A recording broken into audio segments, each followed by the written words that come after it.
Good evening, Commissioners. Welcome to tonight's Commission meeting. I'd like to also say welcome to City Management and certainly welcome to the members of the public that have joined us. We'll begin tonight's meeting with a word of prayer, and then we will honor our flags, and Commissioner Levitt is going to lead us in the prayer. All right. Would you pray with me? Dear Heavenly Father, thank you that we can come and meet as a group. Thank you for the freedom that we're able to do this in this great country. Lord, I thank you for the men and women who are protecting this freedom, not only in the military, but also our officers in the local law enforcement. Lord, I pray that you just protect them and keep them safe. Lord, I pray that you give us the wisdom that we need to make the decisions that benefit our community. Lord, I thank you for the rain that you've given us, and pray if you see it your way that you would send us more. And I pray these things in your name. Amen. Amen. Amen. Please join me in honoring our flag. I pledge allegiance To the flag of the United States of America, and to the republic for which it stands, one nation, under God, indivisible, with liberty and justice for all. I salute the flag Of the state of New Mexico, the Zia symbol of perfect friendship among united cultures.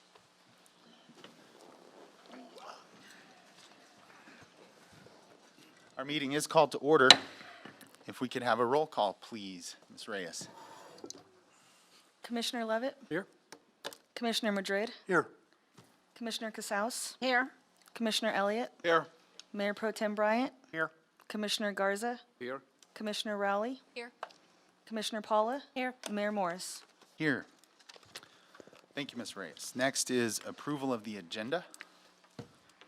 Commissioners, you've had the opportunity to review the agenda. Do you recommend rearranging or removing any of the items, or is there a motion to approve?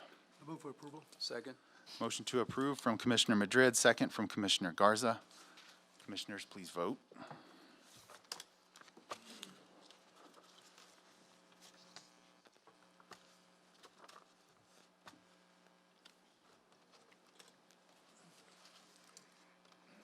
Is it letting you vote? And the vote is unanimous, and our agenda has been approved. Next is approval of minutes. We have two sets of minutes here. A meeting on Wednesday, June 30th, 2021. I believe that was the study session. And those minutes are in your packet. You've had a chance to review those minutes. Are there any corrections or changes necessary in those, or do you or is there a motion to approve them as they're printed? I'll make a motion to approve the June 30th minutes. Second. Motion to approve from Mayor Pro Tem Bryant, second from Commissioner Garza. Commissioners, please vote.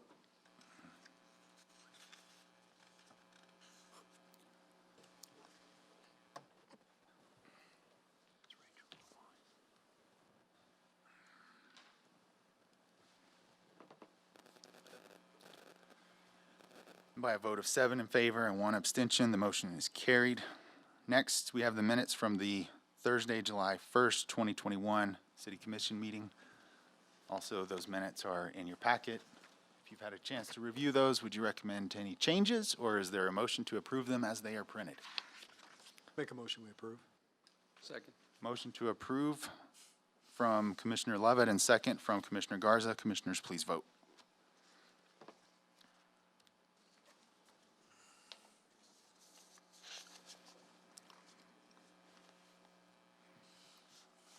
And by a vote of 7 in favor and 1 abstention, the motion is carried and the minutes have been approved. Next is recognition of visitors. Tonight is a exciting meeting because we do have several visitors. We are honoring the recipients of the Yard of the Month Award, and we have several other things on the agenda tonight that has brought folks in, and we're glad to have each of you here. We look forward to hearing from you when we reach the point in the agenda that you're here for. Next is proclamations, awards, and presentations. And we have a presentation this evening, and it is a presentation of clock to Distinguished Supervisor of the Quarter, Gary Lee Baker. And we were also going to recognize line employee of the quarter, Michael Booth with the fire department. But Mr. Booth isn't here, is that right? Correct. Okay. Mayor Pro Tem and Commissioners, Mr. Booth wasn't able to make it this evening, so we're going to recognize him at the next city commission meeting. Great, look forward to doing that. But we do have our airport director, Mr. James Harris, and Mr. Lee Baker, who has received this award here this evening. If you gentlemen would like to come forward, please. The floor is yours, Mr. Harris. Thank you, Mayor Pro Tem, and Commissioners. I thought it was important to recognize the hard work and sacrifice that Lee Baker has brought to the city of Clovis and the airport. He's been at the airport for almost 5 years, and during that time, he's took over training of new employees, training of new airport directors. Prior to me coming on board, he was the acting airport director, and he took care of all the airport's needs. He's been a big part of helping the airport grow. Most of the decisions I've always taken through him, get his opinion, and he's been steadfast on everything. At one point, for a good 4 months, he was the only certified aircraft fueler in the city, and he worked day in and day out to ensure that the airport remained open and profitable. He trained me in fueling. Prior to coming to Clovis, I have never fueled an aircraft that I wasn't flying, so it was a new experience learning to fuel jets, and he's been an integral part of helping the airport grow. Great, thank you for that. And I don't know where to go from here. I tell you what, I'm going to allow the commission to make any comments that they would like to make, and I'm going to make my way down to give Mr. Baker the clock. Commissioners. Lee, I'll just mention that you have definitely been a vital person for this airport. We appreciate all that you've done and your dedication to the airport and the citizens of Clovis.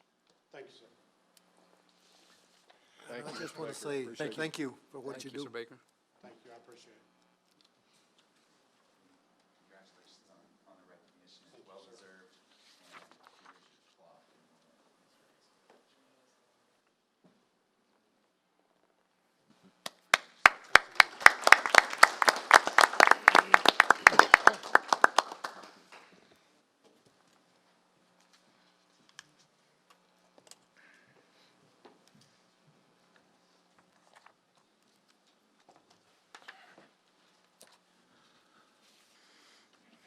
Commissioners, next in the agenda, we have receipts of petitions and communications, and we have a planned presentation there this evening, communication regarding community branding initiative.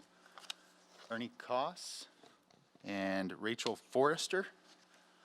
I see Rachel Forrester on the screen there. Welcome, Rachel. Hi there, thank you. Can you guys hear me all right? We can, and the floor is yours. Perfect. I am going to share my screen. Let me know when you guys can see it. Hold on just a second. All right.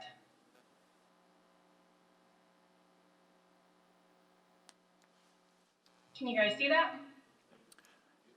Getting there. Looks like, yes, we can. Okay, can you see the full presentation?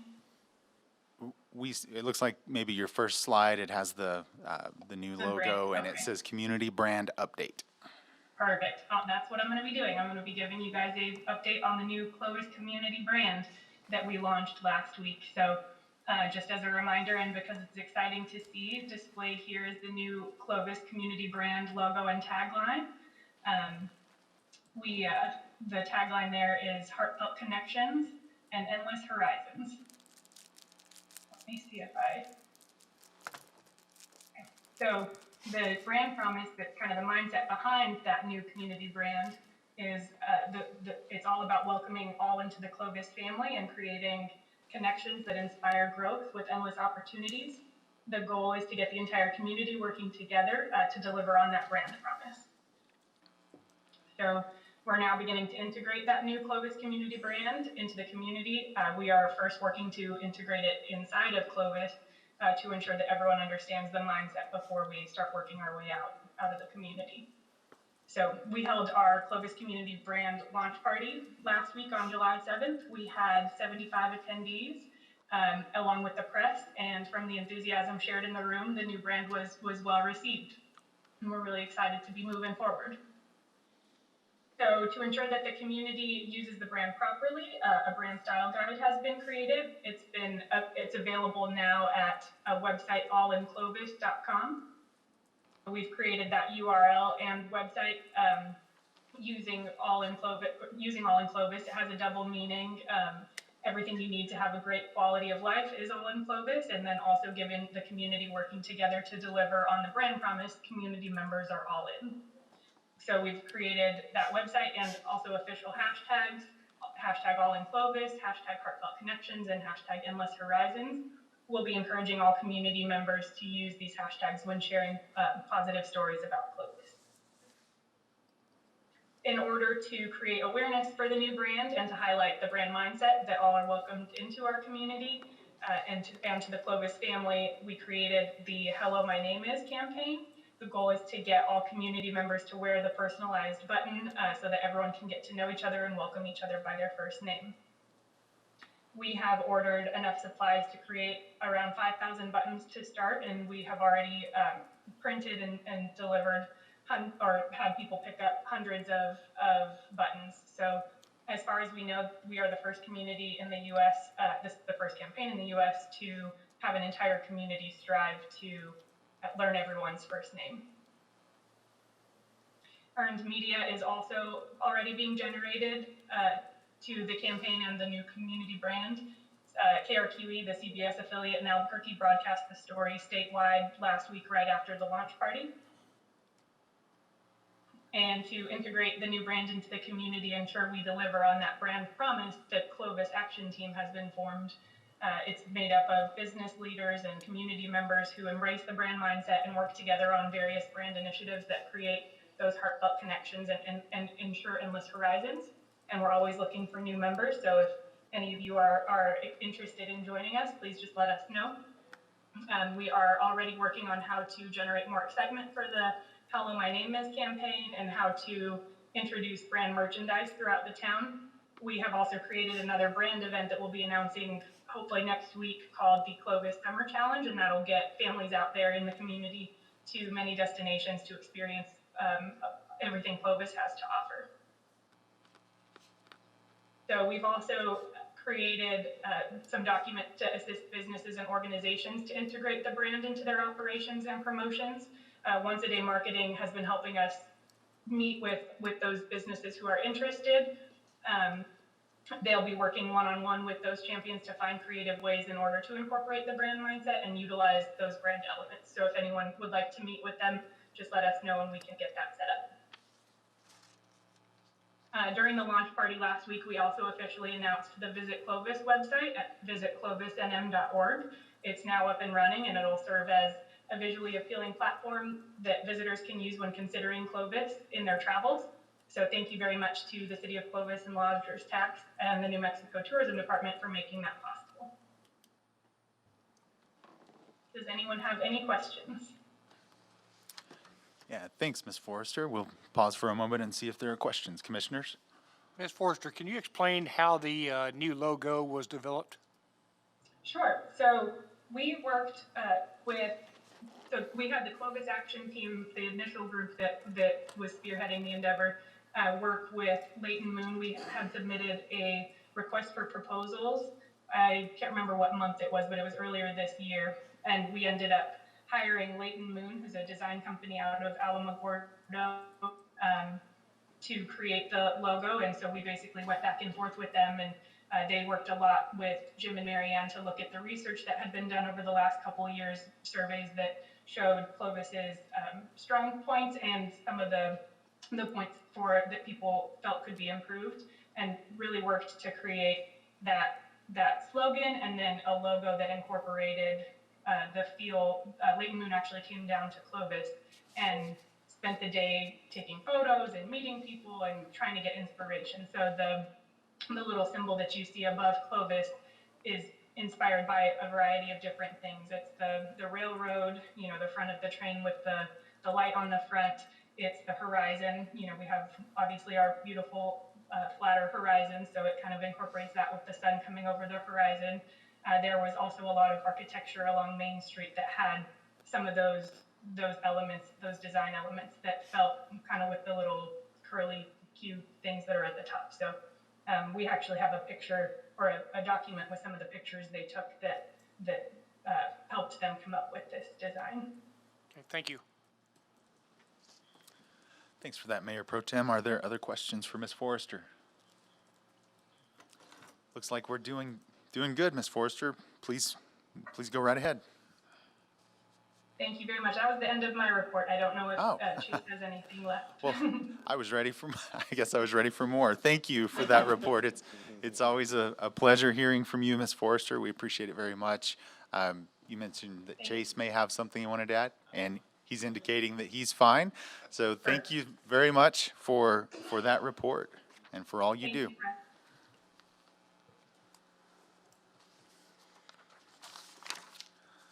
All right, Commissioners, we are still in receipts of petitions and communications. I thought I would take a minute to mention under communications the launching, it's a relaunch of a familiar program, but Neighborhood Watch, and wanted to make the community aware that you may see some advertisement about that, and we are looking for volunteers. We're looking for citizens from every neighborhood across town that want to make a difference in their community and help out with Neighborhood Watch. So please be watching for that information and please consider signing up. And there will be a town hall meeting on August 2nd at 6 p.m. for Neighborhood Watch. Anything to add to that? No, not this time. It will be Okay. held, I believe, at, in this room, In this room, that's right. August 2nd, 6 o'clock. Great. Thank you for that. And also, under communication, we're going to take care of Yard of the Month, which is something that's very exciting to do. We appreciate those citizens that go the extra mile and make their properties look great, and we wanted to recognize those folks this evening. Commissioner Madrid? Thank you, Mayor. We have Yard of the Month of June 2021. And on District 1, I'm going to let District 1 introduce their Yard of the Month. The only reason Commissioner Madrid is letting me do the introduction is because he can pronounce the names, and neither can I, but I'm going to do my best here. Mr. Fabio Teixeira and Valkyria Malman from District 1, you are the winners of the Yard of the Month.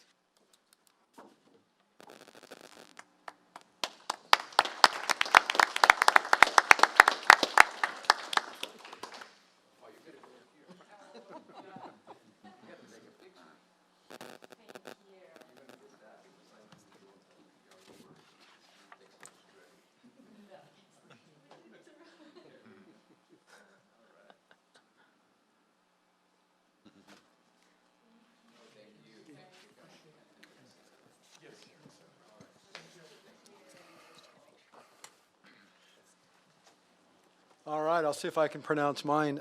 Beehive Homes. Anybody here for Beehive Homes?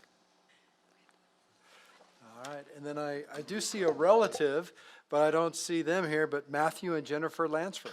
Oh, are they here? Would you like to accept it for them, Mr. Lansford?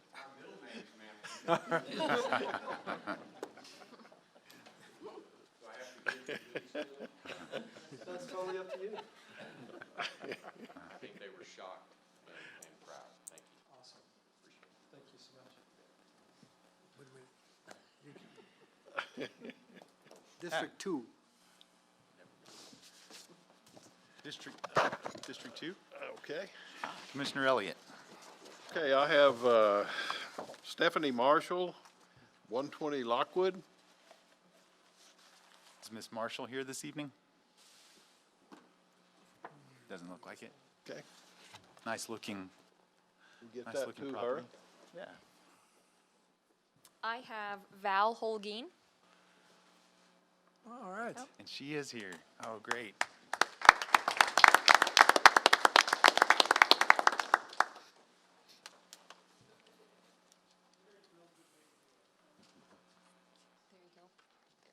well.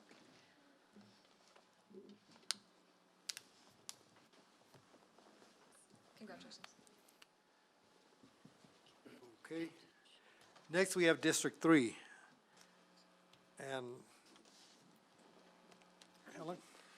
I have Margaret Babers, 2017 Kent, and I don't think she's here. And I have 1901 Dale, Mario and Norma de la Rosa. And La Casita, 400 Davis. Nobody here? You got? La Casita. All right, great. Let's go down there.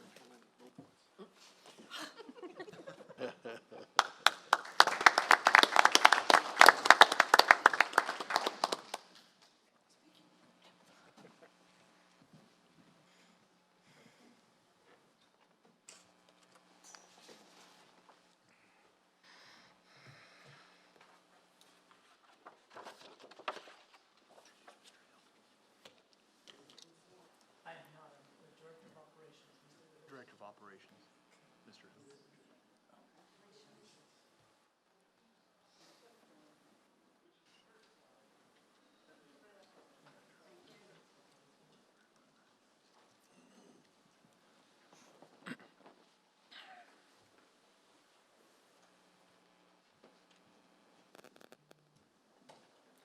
And last but not least, we have District 4, as Commissioner Madrid makes his way back up. Can I have Roy Valdez at 208 Wicks?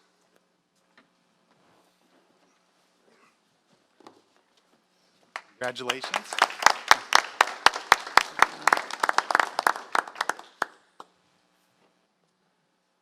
I really want to know who does all the work on your lawn. The plants and the decorations is all her, the rest one.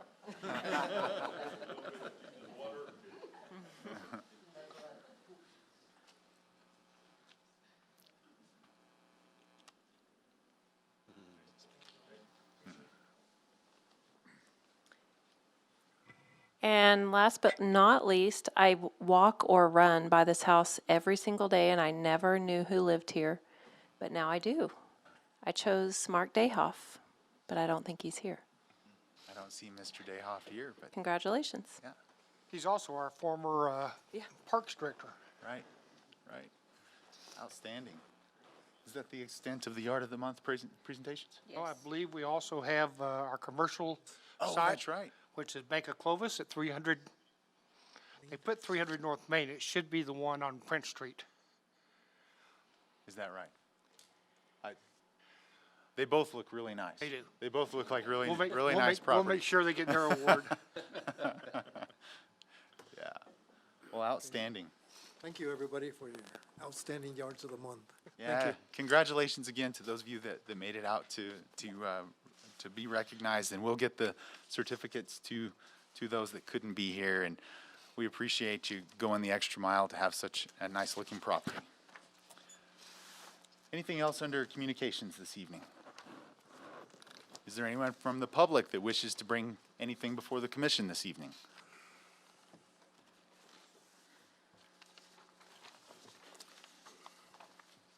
Hearing and seeing nothing further under communications, we'll move on in the agenda, commissioners, to the consent agenda.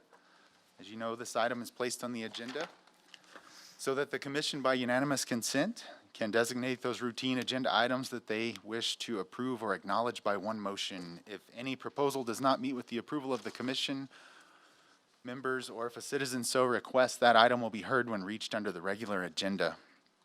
Commissioners, you have 14 items on the consent this evening. The first is the motion to place. The 14th is the motion to approve or acknowledge. I'll read 2 through 13.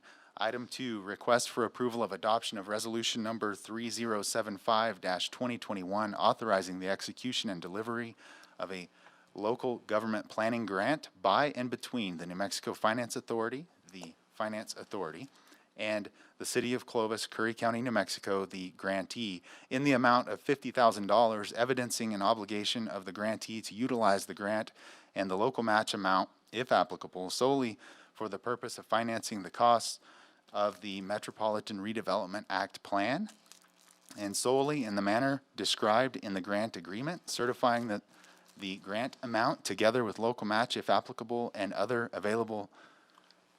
funds available to the grantee, is sufficient to complete the project, approving the form of and other details concerning the grant agreement, ratifying actions heretofore taken, repealing all action inconsistent with this resolution, and authorizing the taking of other actions in connection with the execution and delivery of the grant agreement, rather.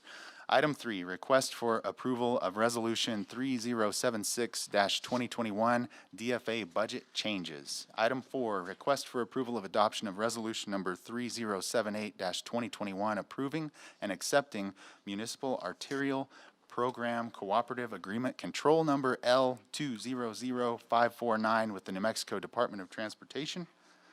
Item 5, request for approval to apply and accept DOT American Rescue Plan Act 2021 grant. Item 6, request for approval of NMDOT grant CVN-21-07 to be used for design services for airport pavement markings. Item 7, request to approve task order number 2020-11 ACM figure updates. Item 8, request for approval of adoption of planning grant agreement between the City of Clovis and the New Mexico Finance Authority in the amount of $50,000. Item 9, request for approval of certificate of guarantee relating to grant number PG 5151 in the amount of $50,000 for Metropolitan Redevelopment Area Plan Areas 1 and 2. Item 10, request for approval to issue RFP 21-0608-04 Economic Development Opportunities Study. Item 11, request for approval of $12,600 from the Economic Development Tax Fund for the annual renewal of the GIS Planning Enterprise Service subscription and MLS subscription for the Economic Development website hosted by Clovis Economic Development. Item 12, request for approval to issue RFP 21-0607-03 Regional Mental Health Facility Feasibility Study. Item 13 is request for approval to reappoint Robert J. Tejas and Betty Jane Williams to serve on the board of the Clovis Housing and Redevelopment Agency, Incorporated. Commissioners, unless you have questions or concerns about any of these items, I would entertain a motion to place the indicated items on the consent agenda by unanimous vote. So moved. Second. Motion to place came from Commissioner Garza, and the second came from Commissioner Casals. Commissioners, please vote.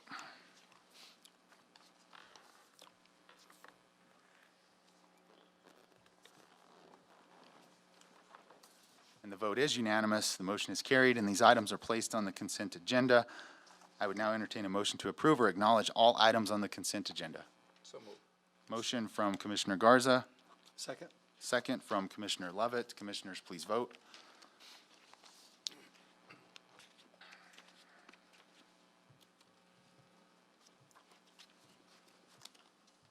The vote is unanimous and the motion is carried. Thank you. We will move on in the agenda to introduction and adoption of resolutions and ordinances. 2 items there this evening. The first is request for approval of resolution 2979-2019 designating polling locations for the 2022 election. Ms. Melanson. Good evening, Mayor Pro Tem, and Commissioners. Well, apparently I didn't check my wording. It is actually resolution number 3077-2020. 3077-2020. 2020. Got it. Thank you for that. So as we discussed in our last meeting, House Bill 407, which covers all elections, does allow municipalities to continue to hold their own municipal officer elections. By doing so, we are required to designate all of our polling places by July 30th of the year before our election in March. So this is the resolution for that. We are not making any recommendations for changes. As we discussed at the last meeting, I did talk to Chief Nolan about Fire Station 3 on MLK. He stated that while he is willing to do anything to help, that is his busiest station, would be very difficult for him, and with the way that the setup is for the entrance, it would also be very difficult for his personnel to get out while citizens are trying to get in. So at this point, we will continue to use the one south of town at Fire Station 5, unless the commission wishes to make any changes. We are, due to our population, we are required to have an alternate voting site during the early voting time, and we will continue to use the North Plains Mall, the police station, the police substation at the North Plains Mall. So by doing this, the county clerk, who happens to be here as well, should you have any questions that you try to stump me on, I'll give them to her. So that will make everything except for the Trinity United Methodist the same for citizens for municipal elections as well. We will continue to use Trinity, as 21st is probably busier for us. For residents within the city limits, they will continue to use Farmers Electric to take care of those citizens in the county that are further north. But other than that, we will use, all of the others will be the same within the city limits. And I'm happy to answer any questions. Ms. Melanson, thank you for that explanation. Commissioners, what questions do you have? Comments? No questions, Mayor. I will make a motion to approve this resolution. Second. Okay, we have a motion for approval from Mayor Pro Tem Bryant and a second from Commissioner Garza. Commissioners, please vote.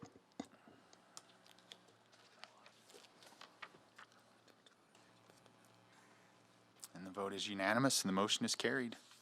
Thank you.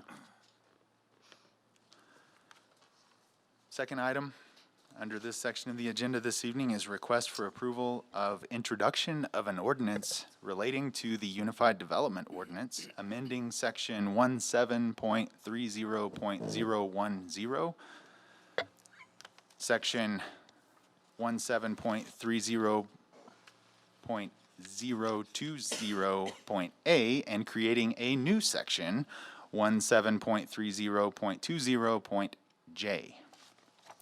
And our city attorney, Mr. Morris, is going to provide a little bit of an explanation on this for us. Mr. Morris. Thank you, Mayor. As you all undoubtedly know, the Cannabis Regulation Act took effect this year. I believe it was signed into effect April 12th. And the act provides for the use, consumption, and retail sales of marijuana. It also provides and gives cities the ability to impose reasonable time, place, and manner restrictions on any retail establishments. As far as I know, Clovis is the first municipality in the state to vote on and attempt to adopt an ordinance imposing such regulations. So we're kind of going out on a limb a little bit, but since we've started our individual group discussions and we've had our study session and planning and zoning discussions, I think we've come up with something that is workable, is comprehensive, and as far as I know is now possibly being used as a template that a lot of other cities and the Municipal League are using. The Planning and Zoning Commission did vote on what's in front of you at the July 7 meeting. I believe it was approved unanimously, and I'm happy to answer any questions about the proposed ordinance if any come up. I did want to mention one thing. At the discussions at Planning and Zoning and the prior discussions in small group, I think it was mentioned several times by myself, the importance of a severability clause. We all anticipate there's going to be legal challenges to some of these provisions, and if not in Clovis, outside of Clovis, and those decisions will affect Clovis. And a severability clause is important because it allows us, if we do receive a legal challenge, that it keeps the entire ordinance valid except for the portion that was deemed illegal. And so I did not include a severability clause in the draft in front of you, and the reason I didn't is because it's going to be incorporated in the UDO, and the UDO already contains a severability clause. But upon further reflection and discussion with other attorneys, I would appreciate an extra severability clause to be included in the ordinance, and then also to keep the one in the UDO. So if the commission, if there's a motion to amend this ordinance to add a second severability clause, I think that would be extremely beneficial. The commission, as I understand our ordinances and our planning and zoning procedures, has three options. The commission can approve this ordinance without any changes. The commission can make changes or amendments to this ordinance and approve it, or the commission can send the ordinance back to planning and zoning with instructions to how they want it modified or changed or rethought. And so with that, Mayor, again, I would turn it back over to you, but would be happy to answer any questions about it. Yeah, I appreciate that, Mr. Morris. We no doubt will have some questions. Commissioners, I wanted to mention, Mr. Morris rather humbly referenced that, that our draft, which he's put a lot of work into, has now become the template for a lot of other municipalities around the state. And so I just want to thank you, Mr. Morris, for the job you do and the skill that you provide in helping us navigate these situations. You know, we held the study session. We've all been along for the ride on this, and then we watched planning and zoning approve what and recommend what's before us last week. You know, I know we're going to get to the right place on this. You know, I think that Clovis is a community that possibly would have opted out if there was an opt-out clause, but there isn't, right? And so because there isn't, let's manage this in a way that we look out for our community in terms of, you know, the quality of life for our citizens, but also let's think about the reputation of our city, right? As outsiders look at us and potentially want to come invest and set up in business here, you know, I think how we handle this and many other things says a lot about who we are and what our values are and what we stand for. I've lost some sleep over this one. I actually have made a phone call and talked with the mayor of Trinidad, Colorado, Mayor Rico. I had seen him quoted in an article where he had talked about the cannabis industry in his city and some of the effects of it, and I thought, you know, I want to talk to this mayor, and had to leave a message, but he called me back and we visited. We had a nice chat, and he, you know, had an interesting perspective. He thought that if they could do it over again there, they would have limited the number of establishments. And he said, Mayor, if I were you, of course we can't do what I'm about to say, but this is what Mayor Rico said. He said, if I were you, I'd drop a pin in the middle of your central business district and then go out 1,000 feet around it and not let any establishments in there. He mentioned that their downtown area has lost any feel of a family-like atmosphere. And so, you know, that was a short conversation with a mayor from Colorado, but I've talked to a lot of citizens and visited with some of you offline, and I just think that it's so important that we handle this in a way that when the outside is looking at Clovis, they say, well, there's a community that knows how to manage their business, knows how to manage their community, knows how to preserve quality of life, and also sees the opportunities that this represents, because it absolutely represents opportunity for entrepreneurship to flourish, and certainly for revenue and ancillary businesses to pop up perhaps. So all of that to say, you know, I'm happy with what's here. You're the policymakers that get to vote, and so it's up to you. But I encourage you to think about what we have in front of us here and consider this. Planning and zoning zoned commercial, general, industrial, and the central business district for cannabis. I would like for you to consider modifying that, and let's exclude the central business district. And we do that for safety reasons.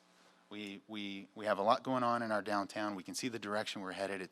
Our downtown is quickly becoming busy and walkable and all of those things. And when you think about the risks involved with impairment, both of pedestrians and drivers, and you've got people walking around, I think that from a safety standpoint, we should strongly consider that. So I encourage you to think about that.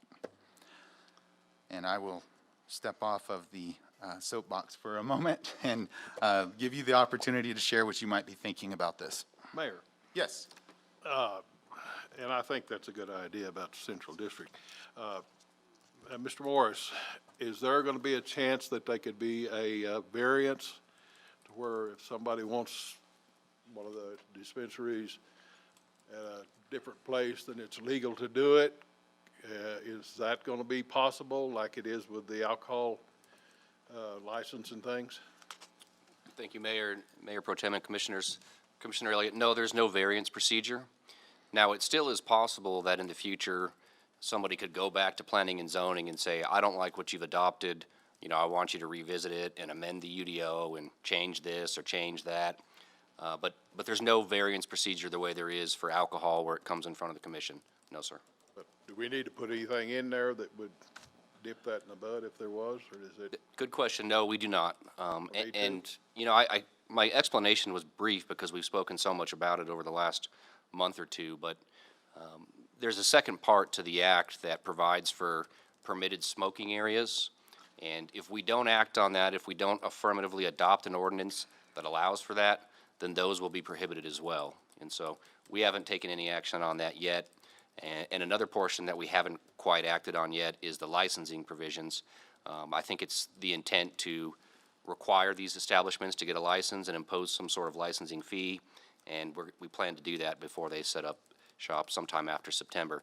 The timing of this ordinance, though, is crucial because September 1st is when they begin processing the applications, and if we don't have this adopted and there's a licensed premises that gets their license from the state prior to us having this adopted and enacted, they're unaffected by it, and they don't have to comply with it, and they're essentially grandfathered in. So I would note that September 1st is the target goal, and we're on track to meet that, but September 1st is really where we want to be to make sure we have something in place.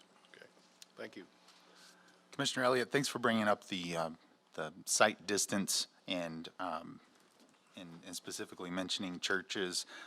You know, Mr. Morris taking input from the study session and from planning and zoning included churches. I thought I'd mention that as far as I know, the state statute only showed concern for the distance from schools and daycares and that kind of thing, right? And so we've taken that a step further, showing consideration for churches and religious institutions. So thanks for bringing that up, Commissioner Elliott. Other thoughts? Mayor, I have a couple of thoughts. Yes, Mayor Pro Tem. I do agree with you on the central business district. I think that needs to continue to be family-oriented downtown, and so I don't think that's the right place for a shop. The other thing I have, I'd like the commission to consider, and maybe hear their thoughts on, is on packet page 175, under B, talks about the playground or public park. I'd like to see us delete the part that is containing playground equipment or other equipment intended for use by children, and make it where it reads, cannabis establishments shall not be permitted within 300 feet of a playground or public park. Okay. Thanks for that and good thought on that. Do you care to expand on kind of the reasoning behind that? I mean, I like your thought. We have a number of public parks, and, you know, Hillcrest is one of them. On 7th Street, there is not a playground equipment anywhere in that, you know, within 300 feet. We also have softball parks, we have baseball parks that do not contain playground equipment either. So that's basically my reasoning behind that. I like that and appreciate good catch on that, Mayor Pro Tem. Other thoughts?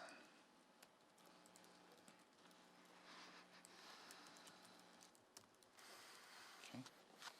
Is everyone good with, as you read in section 3, the distances that we're asking for? For example, cannabis establishments shall not be permitted within 500 feet of any other existing cannabis establishment. That's in 3C. And then in D, cannabis establishments shall not be permitted within 300 feet of a residential district. Mayor, I know we've had some discussion with folks from Colorado regarding this. It's the distance requirements. Are those pretty common as far as with cannabis? Yeah, you know, I didn't speak in detail with the mayor of Trinidad. If we did talk about details, I don't remember them. However, Mr. Morris in his research did provide us with several ordinances from cities and states that have legalized, and I think that, these are in line with what a lot of other cities have done in other states. Is that right, Mr. Morris? Mayor, that's correct. Colorado is basically given unfettered discretion to regulate cannabis establishments all the way up until the ability to completely opt out and prohibit them. Unfortunately, we are kind of hamstrung in New Mexico, and that 300-foot number seems to be the magic number that most people agree is about as far as we can go, even though it doesn't specifically say that in the act. That's the prevailing opinion. And again, I should mention again, since we're in a public meeting, and I've said it before, but I'd like to say it again, there's certainly some question about whether or not we're even allowed to prescribe distances between churches or rehabilitation centers or parks or athletic fields. So whether or not we're allowed to, I'm not certain, but I think the thought with planning and zoning was we don't have a whole lot to lose. I mean, worst case scenario, another city or we get sued and we have to strike out that provision, but there wouldn't be any other financial consequences besides maybe attorney's fees.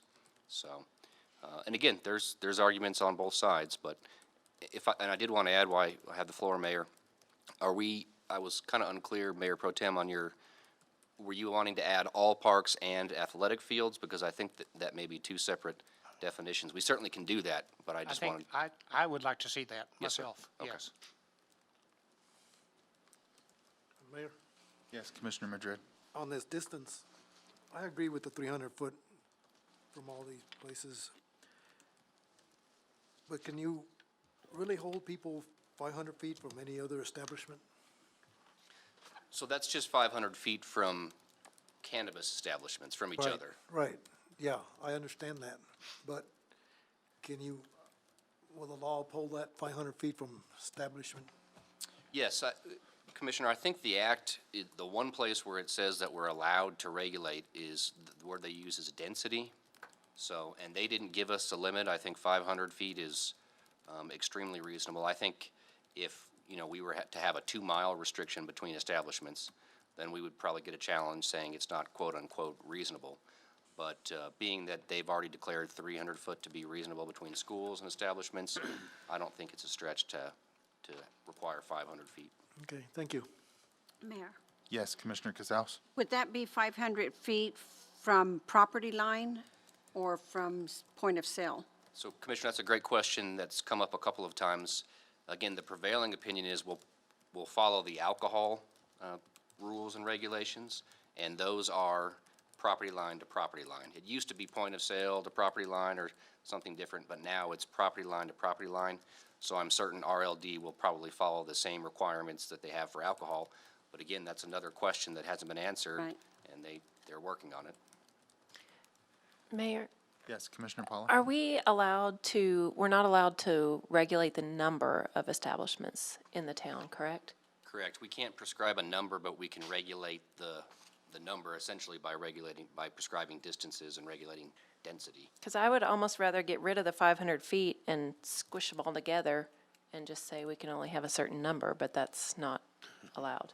We can't put a number on it. We can, it's been suggested, Commissioner, that we create an overlay district where we create a certain section, a zone where they can operate.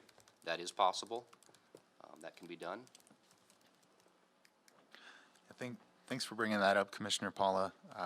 That is, the idea of creating a strip, if you will, is something that I've thought of, and I've actually asked Mr. Morris about, and he has said that it is possible.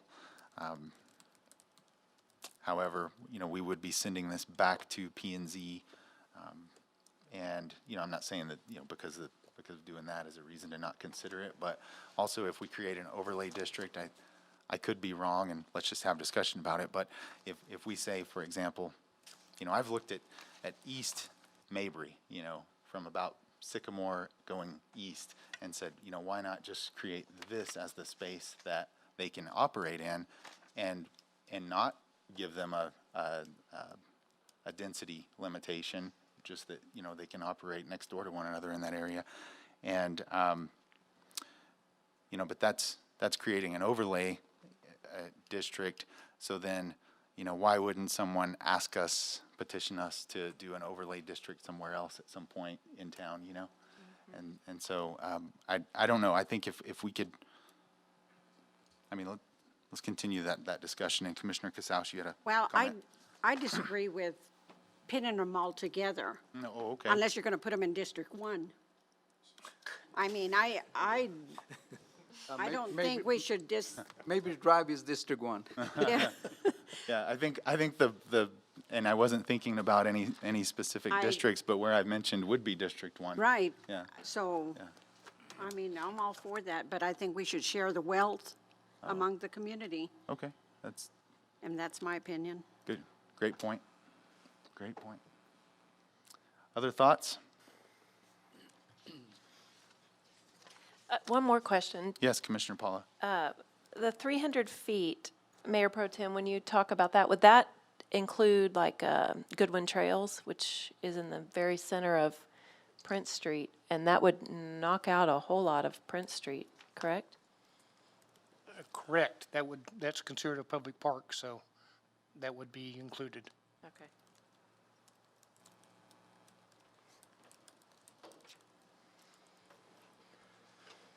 As far as, I'll just add to the distance requirements that we've said, if we're able to designate distance requirements, I'm fine with what we have proposed.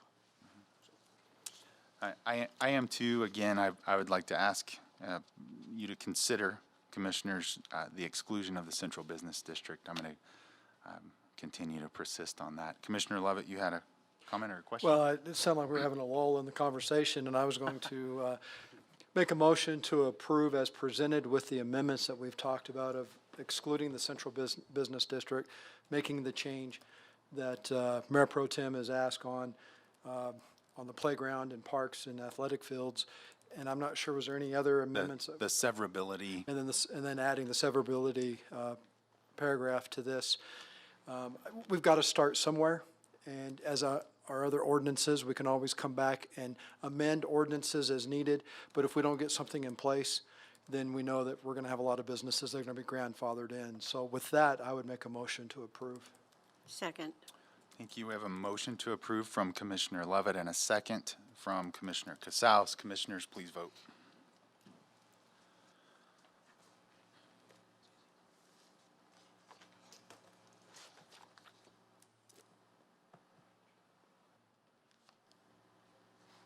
And the vote is unanimous, and the motion is carried. Thank you, Commissioners, and thank you, Mr. Morris, again for your work on that. Looks like we'll be hearing from you on the next item as well. We have nothing under unfinished business this evening, so we're on to new business. 2 items there. The first is request for approval of proposed amendments to the city charter by the Charter Review Commission. Mr. Morris. Thank you, Mayor and Mayor Pro Tem and Commissioners. So the Charter Review Commission was formed this year pursuant to our charter. They had several meetings, including one public hearing, which is required, and they've come up with 4 proposed amendments to the charter, and I'll read them in order if that's okay with you, Mayor. The first one is proposition number 1, and it reads as follows. Shall the city charter be amended to remove section 3-2 term limits in its entirety, as the New Mexico Supreme Court has declared the imposition of term limits on municipal elected officials violates the New Mexico Constitution. As most of you probably know, we do have a term limit provision for all elected officials, municipal officials, in our charter, and after that was added to our charter, there was a Supreme Court decision that instructed specifically municipalities cannot put term limits on their elected officials. Once before, we've taken this to the public, I believe at the last Charter Review Commission, to attempt to have that section removed, and it did not pass. And so that section remains, although it's completely unenforceable and we can do nothing with it. It definitely needs to get cleaned up and removed. So their request is to take that again to the voters, hopefully with some more information and publicity to get that passed. The second proposition reads, shall the city charter be amended to change the percentage of voters required to recall an elected official from 20% to 33 1/3%? I believe that was recommended because 33 1/3% now reflects the most updated state recall statute. Proposition number 3, shall the city charter be amended to add the requirement that any recall petition contain a clear and concise statement citing the grounds for recall of an elected official. At the meetings where I was present, I think several members of the Charter Commission expressed concern that under our charter currently, somebody can be recalled for any reason whatsoever, and you don't even have to cite the grounds for recall on the petition. And I believe Commissioner Paula pointed out, people could be circulating a petition to recall an elected official, and you don't even have the grounds for why you're circulating it listed on the petition. Also, proposition number 3 tracks with the new state recall statute, which we're not required to follow, but has been updated. And then finally, proposition number 4, shall the city charter be amended so that it reads gender neutral. I mentioned to our charter review committee, our charter is sort of a landmark charter. It was one of the first home rule charters, and it was something that was copied by several other cities, but it is outdated, and it contains masculine references to all the elected officials. And so the thought was to include a his/her provision, or to remove articles of gender when they're not necessary and just replace them with mayor or city manager, et cetera. So that would be the thought behind proposition number 4. Great, thank you for that, Mr. Morris. Commissioners, if you remember, Commissioner Paula, Commissioner Rowley, and myself served on the Charter Review Commission, and we had several citizen members serve. Actually, Mr. George Jones is here today, and he served and provided a lot of input. And we had a lot of discussion. It was interesting, the recall discussion, the two recommendations about the recall. We found ourselves, or at least I'll speak for myself, perhaps Commissioners Rowley and Paula would agree, but I found myself in an odd position of the citizens serving on the Charter Review Commission wanted to protect elected officials from an unfounded recall.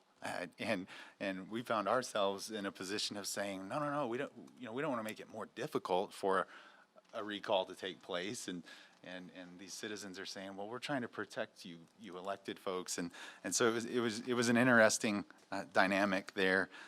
But these recommendations, I believe they were unanimously approved by the Charter Review Commission. And have merit, I think. I think that each of these is appropriate. Any thoughts, questions, comments, any of that, Commissioners? No. I like that. I don't want to be recalled because of my accent. Okay. I would like to agree, though, there was much work put into this and many meetings and time spent, and I really want to thank the committee and those who came from the community to take part, and it really was appreciated, so thank you. I make a motion to approve. Second. Motion to approve from Commissioner Casals and the second from Commissioner Madrid. Commissioners, please vote.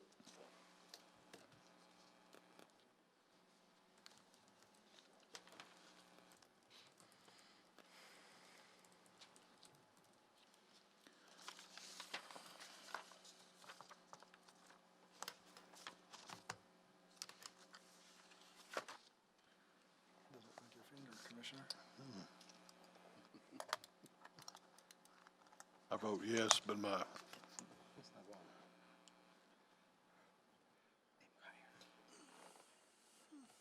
yeah, there you go. There it is. The suspense was killing us, Commissioner Elliott. Just kidding, just kidding. Make or break the decision. By unanimous vote, the motion is carried. Thank you very much. Second item under new business this evening is request for approval of contract for services with Central Curry Soil and Water Conservation District. And for a little explanation on this, Mr. Morris.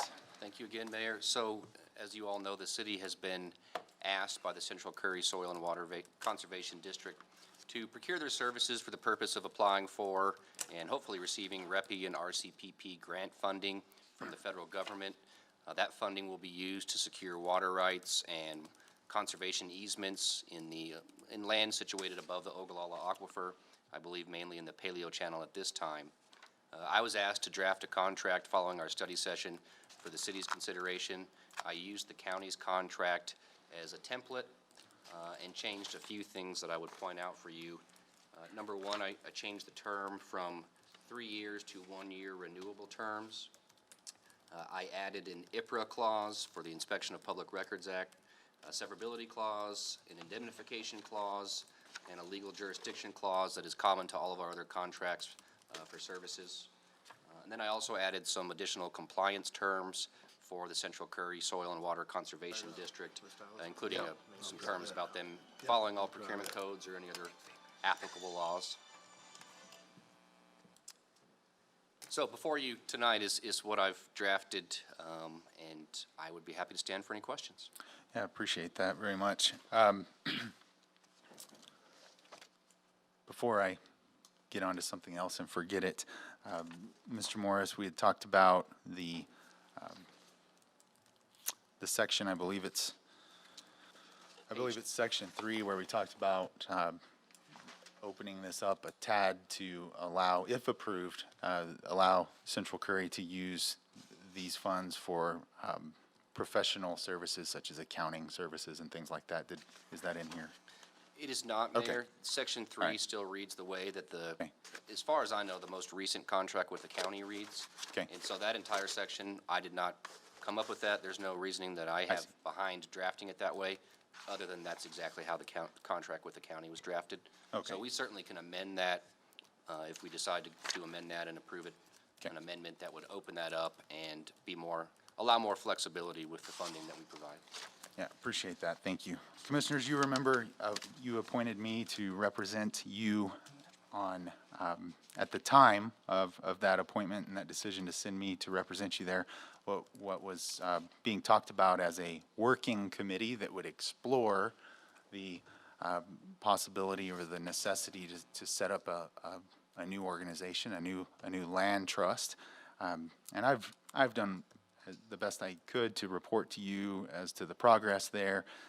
We held the study session where we heard presentations from many, the former mayor, David Lansford, Mr. Spencer Pipkin, who is the chairman of the board at Central Curry, and also on the working committee, or what turned out to be a development committee, because it was very much about establishing or going down the path of setting up a trust. Just as a reminder, or just for your information, if you don't remember, the members of the working committee, or the voting members, were County Commissioner Chet Spear, County Commissioner Jim Ridling, Mr. Spencer Pipkin representing Central Curry, Mr. Steve North, and myself.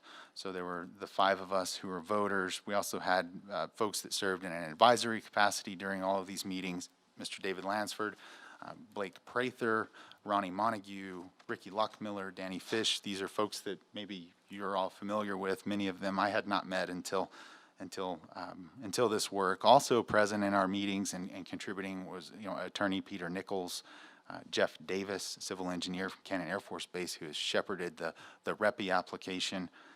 Delane Bruce with NRCS also participated in all of the meetings. And what I would say is, the outcome of all of those meetings that we had was the establishment, or the very near establishment of a land trust. That the name of that land trust would be Ogallala Land and Water Conservancy. And we discussed many things. At the last meeting, it was decided that the board would be made up of certain folks, which I'll share that with you. And then, while there was discussion about an executive director salary, job description, all those kinds of things, it was determined that the new board would ultimately decide and have the final decision on bylaws, executive director, job description, salary, those kinds of things. And ultimately, the first meeting of that board is already scheduled.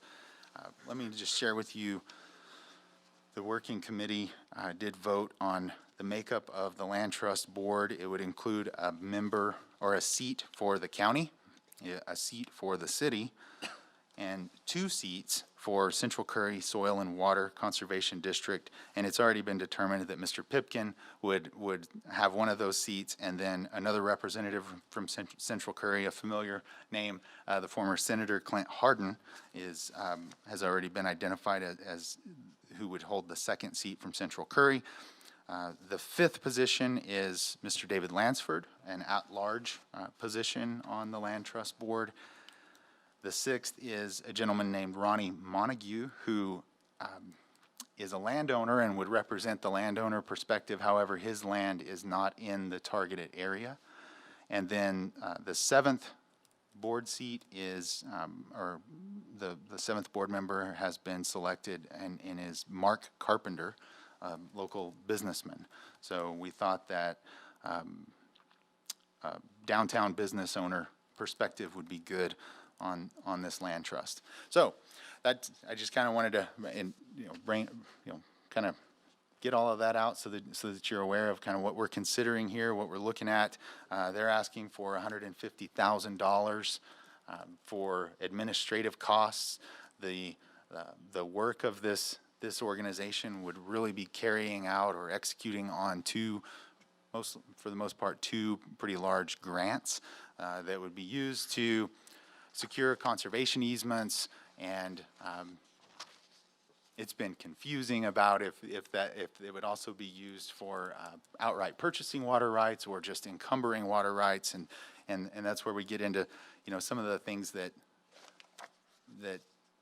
there aren't answers to, or there don't appear to be answers to. I know that we during the study session and then in conversations afterwards, there's a lot of questions about how is this going to work, and and why are we creating a new entity that would seem to be a middleman, that do we really need this entity or not, and where does EPCOR fit into all of this, and so on, and the answer to some of these things is either we'll have to wait and see, or we're just not sure yet, and so there's an element of faith involved here, and we're not used to doing things that we can't really perceive what it is that we're going to get for our money,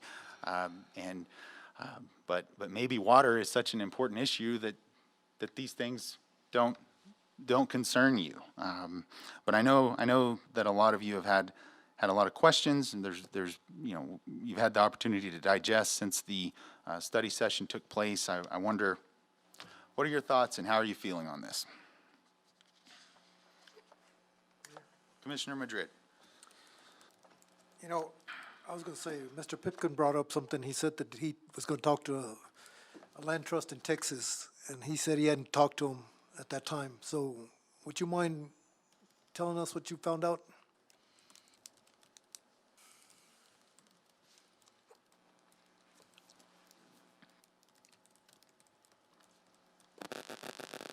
Thank you, Mr. Mayor, Commissioners. We have been in touch with other land trusts, from Texas.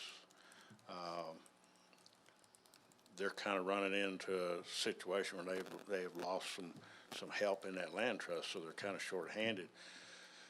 We have made contact with national land trust associations from Washington. Still in the process, trying to make contact with these people, trying to get them to come down and look at possibly mentoring our establishment. I think the focus of this, by setting up our land trust, is if we spend money here, that money stays here. You have a land trust come from outside this area, and they're going to do it on a percentage basis. They're going to want their share out of this, which that's not money on the ground to me.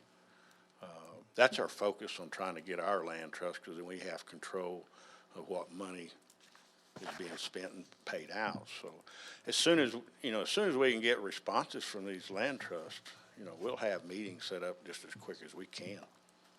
Does that help answer?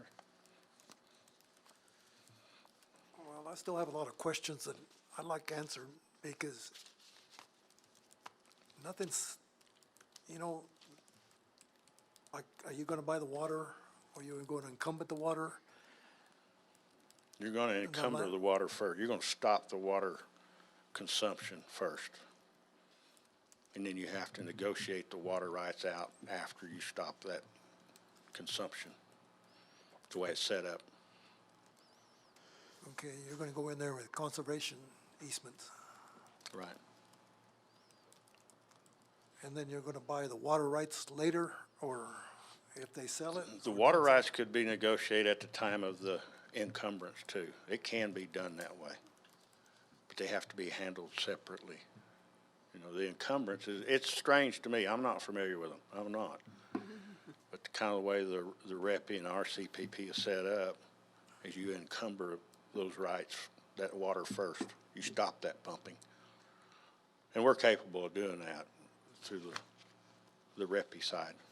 We could do that pretty effectively right now. Like I say, this has never been done before. This process has never in anywhere in the United States. So we're learning as we go. We think we have a plan. We're gonna try our best.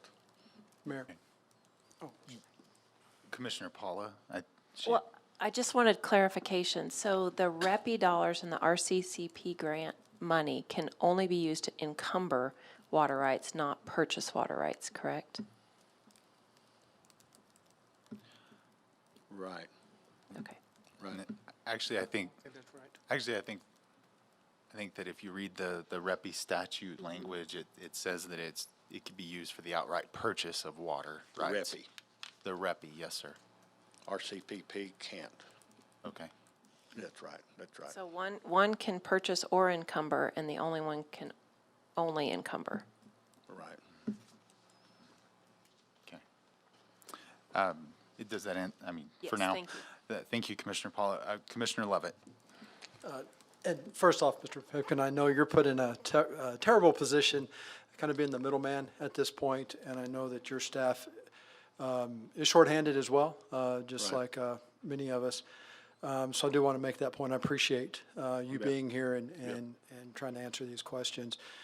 One of the things that has really bothered me on this is there's been comments made that the landowners need to trust the organization, and yet the landowners, which, by the way, I'm for water conservation.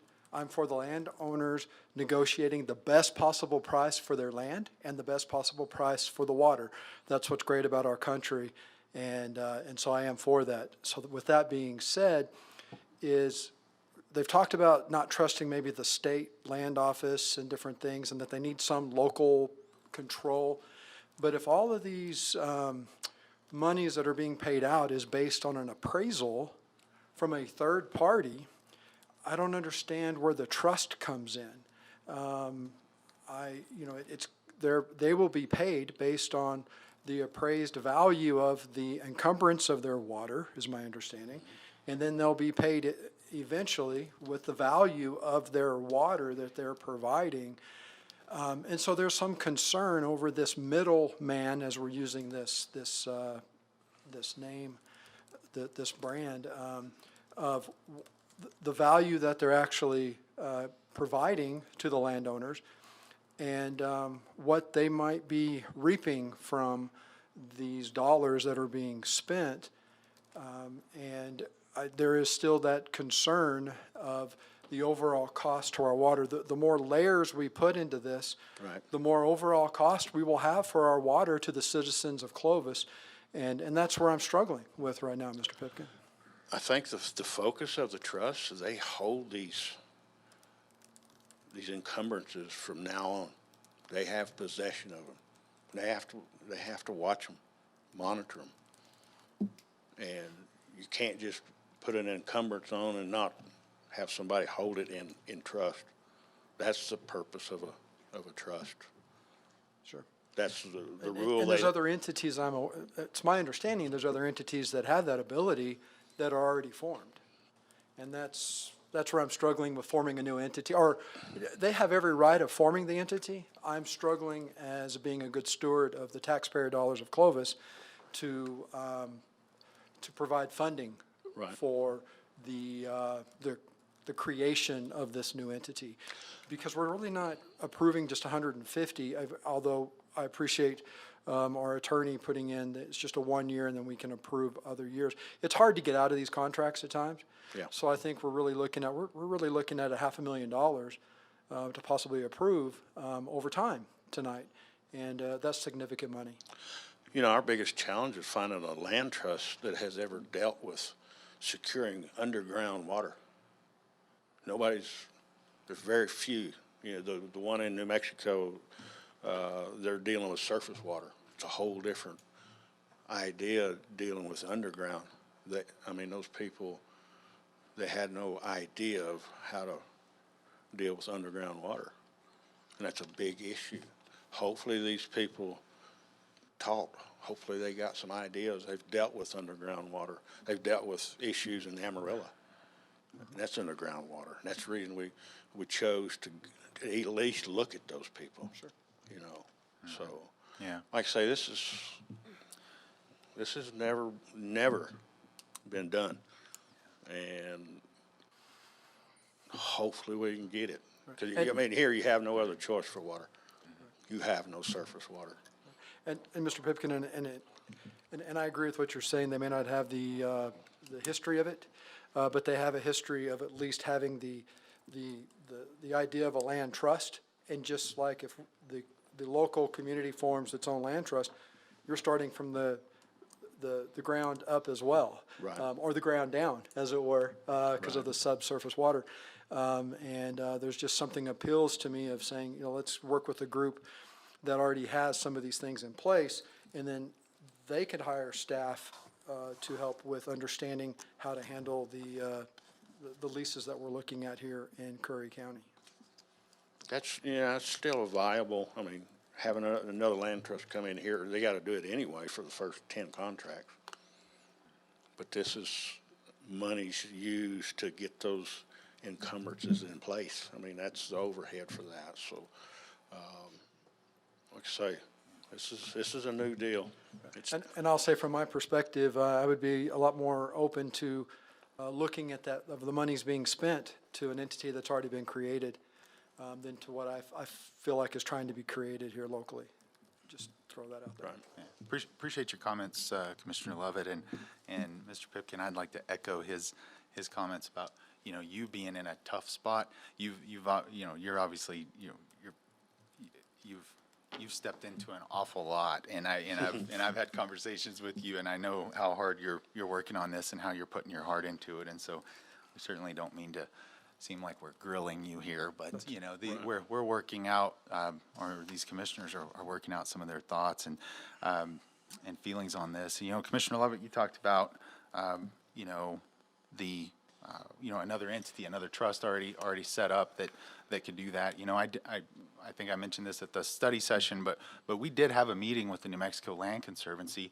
I really asked for that, with the working group, and they came in and we heard from them, and overall the working committee said, it's got to be local, we got to have local control and all of those things, but I wonder, because the easements can be held by a political subdivision, and the county or the city may have the administrative capacity or bandwidth to take care of servicing those. And so, I almost thought maybe that's where you were going, Commissioner Lovett, but certainly something to think about, especially when we're talking about hiring, or this trust is talking about hiring an executive director. And I know the other day the discussion was, how are we going to find one for this much, and what qualifications would they need, and all of those things. And then my questions I've had all along the way on the working committee were really irrelevant for the room and for the people working on that, because everyone was just down the path of, we need a local land trust. But one of the things that I've thought of is if we were to land a executive director, or this trust was able to land an executive director at whatever salary, a few years down the road, then what? you know, if someone else helped with all of that in the early on, it could be shrunk back, and maybe we wouldn't still have 300,000 plus in administrative costs and, you know, an ongoing thing. So that thought came to mind as Commissioner Levitt shared. Any other thoughts, commissioners? Questions? I think there is a clarification on the people that are able to hold these encumbrances. They have to have experience in being able to do that. That's one of the requirements that we discovered. I mean, just because you're capable of holding one, they make you have experience in holding those and doing those encumbrances. Another little rule they put in on you, and it's aggravating. It is, but that's part of the rule. So, anyway, I appreciate Mr. Morris working on the contract. Like I say, there's a few little changes we talked about, getting a little more open to working with number of contracts on that. That's something we do need. You can't hold us to two contractors. You got a number of them that you need to be able to work with. So I do appreciate that. Yeah, you bet, Mr. Pipkin. Commissioners, just so that we're not talking around you, there's the section in the agreement that talks about the $150,000 could be used for contracting with one employee. Obviously, that would probably be the executive director. And then we say, or the agreement says that a second one, if you can prove the need, and what Mr. Pipkin is asking for there is that just be, if we were to approve it, that would just be loosened up to include, other contractors such as an accounting service and those kinds of things, Survey. professional services. Yeah. At least to that point. Right. Yep. And so, if we were to approve, I'd recommend we amend that. Mr. Pipkin, I remember at the meeting the other morning, in regard to what Mayor Morse was talking about, the 80,000 for an administrator. Do you think that going out and finding an administrator that is familiar with the land trust and understands all this, are you really able to find somebody for $80,000? I really don't think you can. We've talked about that,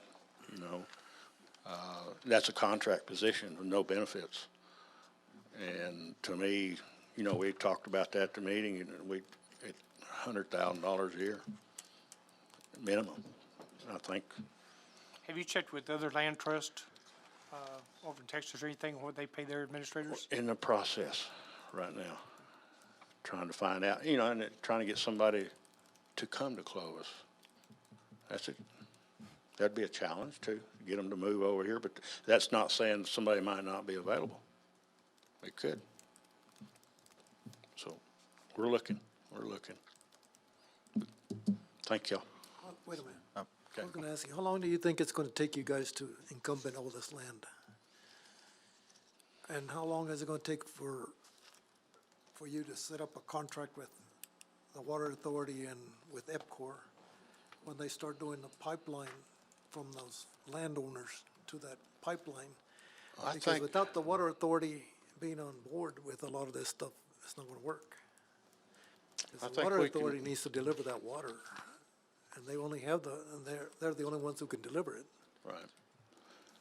We can stop some of the pumping this year through the REPI. I think there's ability to stop that pumping. Okay, I understand that banking of the water, that's a good deal. I think we need to stop it. But the pipeline's gonna move further north, and there's other people that have water up further north, other than the Palo Channel. So are we gonna create another land trust up there? Or are we just gonna buy the water? No, I don't think you have to create another land trust to go elsewhere. Okay. I really don't think you would. I think you use the existing one if you choose to. REPI is already looking to go outside the paleo on this next and upcoming visit with their people, to go out west of the base to those tributaries coming in the bay. There's 3 or 4 tributaries that could access water, but you've got pipelines close to Cannon already. I mean, they're not that far off. So, you know, in true word, you could be getting water effectively to the city in a couple of years. I think you could. You know, the RCPP program, that's a 2-year project. We know that, to get it in effect. But, you know, that'd be my best estimate.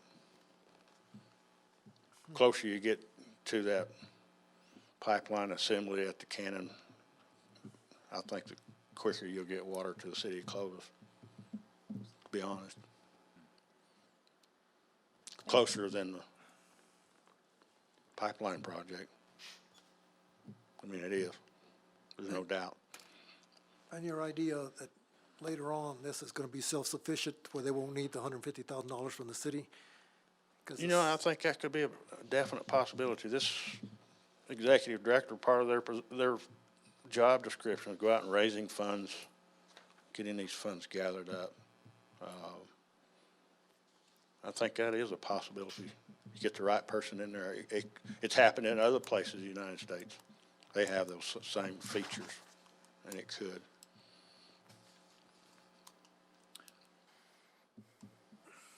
Thank you. Commissioner, sorry about that, Commissioner Madrid.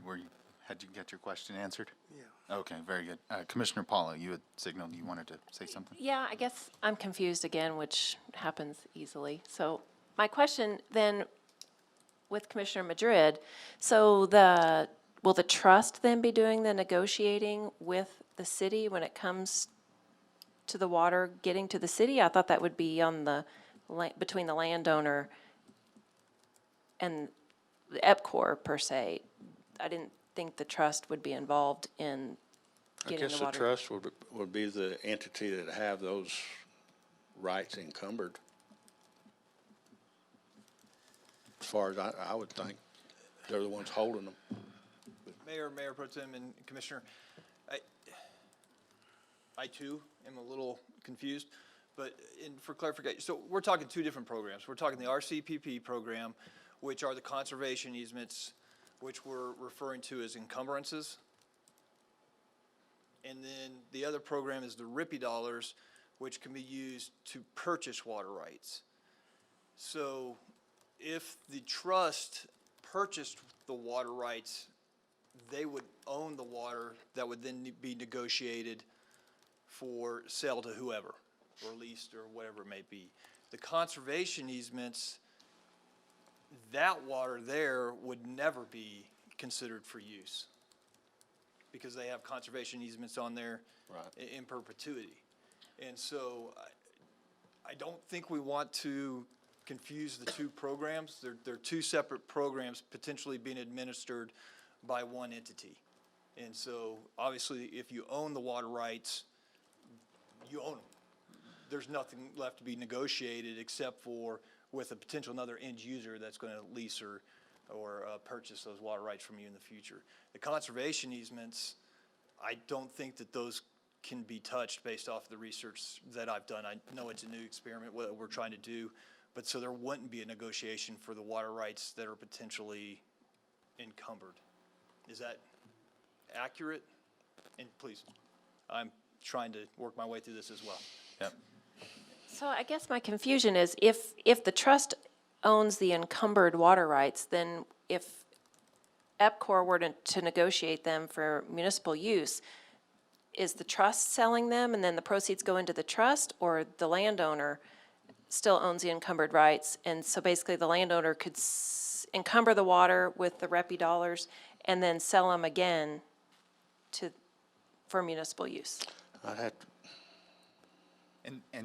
And if I may, and you know, Mr. Howald, the way you just described it is the way I understood it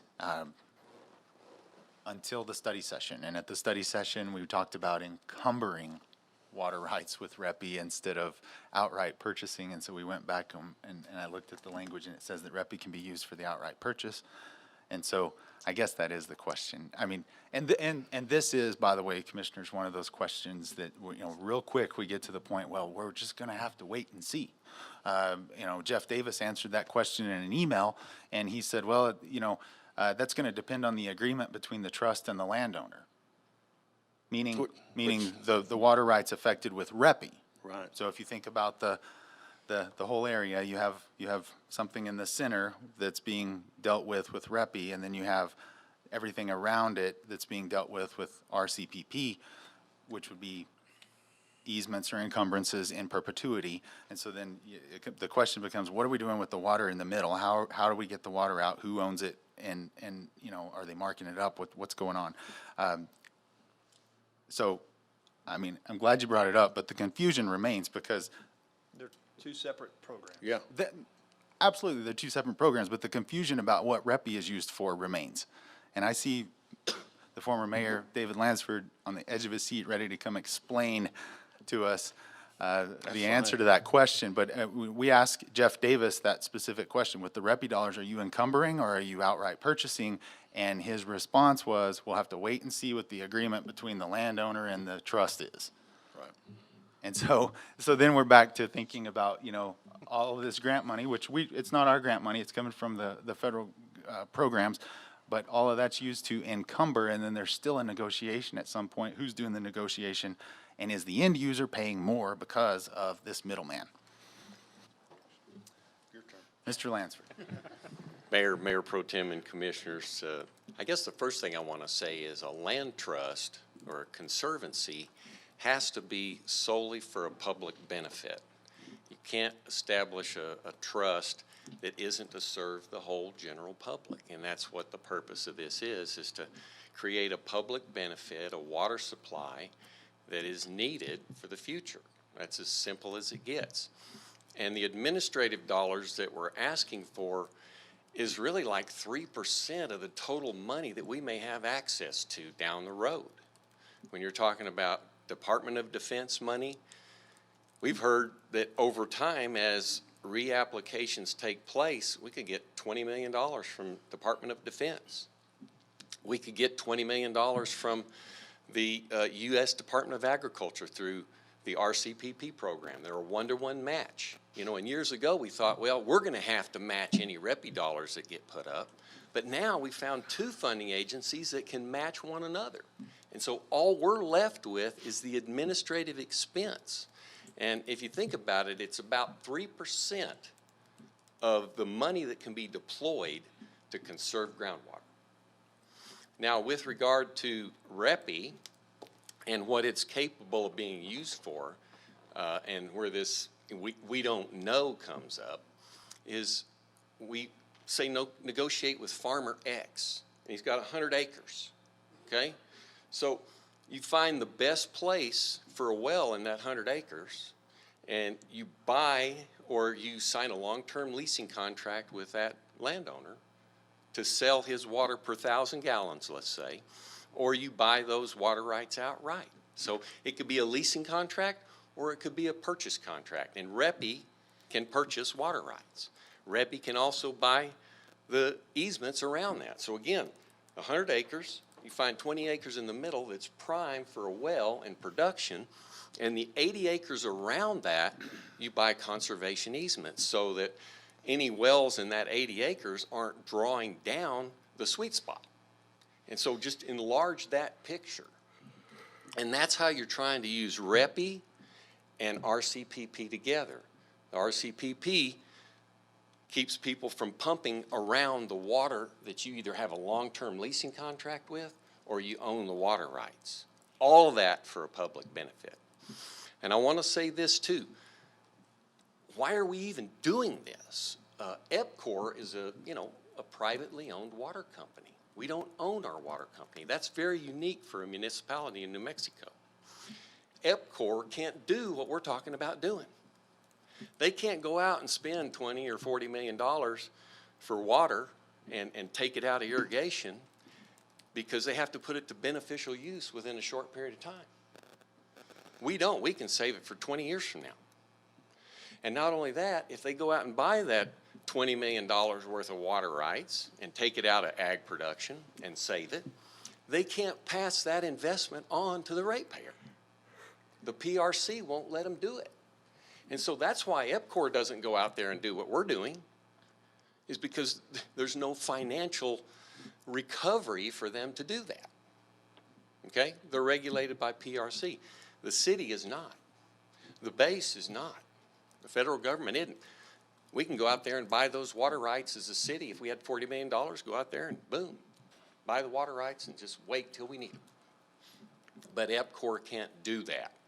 That's why this has all come about. And not only that, I mean, the need for more groundwater. I mean, as we've talked about this for the last 8 years, not one person has come to me and said, we don't need more groundwater. Not one. Not one person. And not one other person has come and said, I have a better plan. That your plan doesn't make sense to access federal money with a little bit of administrative dollars, comparatively, to save groundwater for a public benefit, but they've never come up with another plan to find more groundwater for our community, and they've never come up with an explanation why we don't need it. So, you know, probably no one is more frustrated than I am because, again, this we don't know stuff is any venture of an entrepreneur, and this is a business venture. This is a risky venture, but it promises to deliver big, big benefits if we do it right. And if we're looking to be conservationists with resources, we're also conservationists with money. You know, to be a conservative, I think, is broad. It's not just financial conservation. It's resource and human conservation. And so we're all wanting to get the biggest bang for the buck, but we're getting a 97% grant if things go like we hope they go, with the base moving this project to the 3rd in the country of importance for REPI. And because the base and the people through the Secretary of Defense's office, they're saying this is something we need. Cannon wants it real bad. And I think the local governance issue is keen because we're going to spend the money for administration of a land trust, whether it's ours or somebody else's.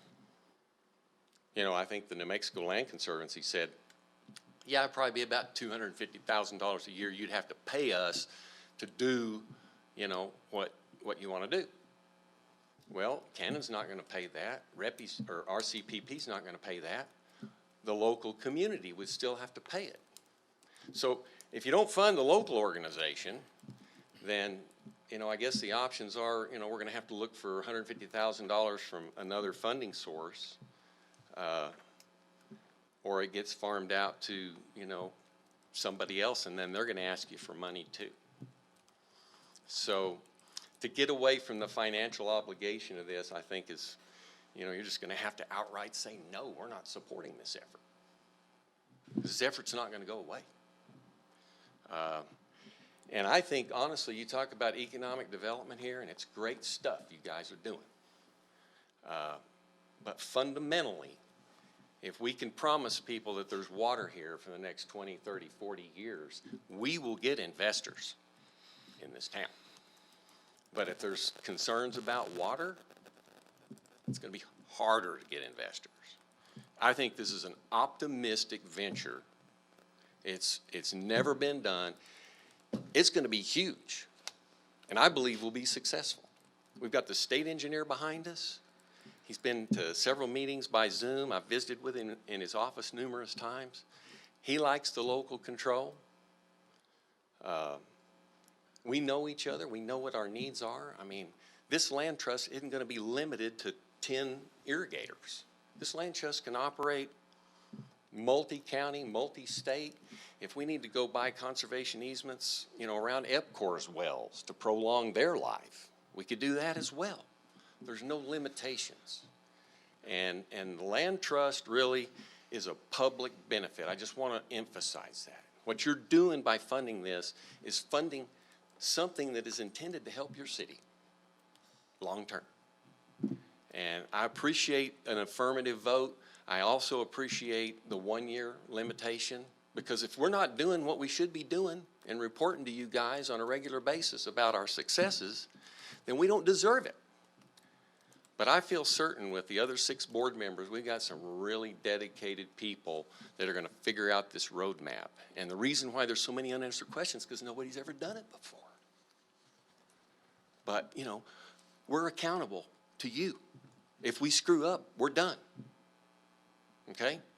And we're willing to step out there and be accountable and work hard so that we can have more water for our future, for our families, for our businesses, for our homes. And so, enough. I appreciate the opportunity to talk. You may have to turn me off one of these days, Mayor, and just say, you know, you've had your 5 minutes or 3 minutes. Have a seat. But I'm happy to answer any questions and appreciate it.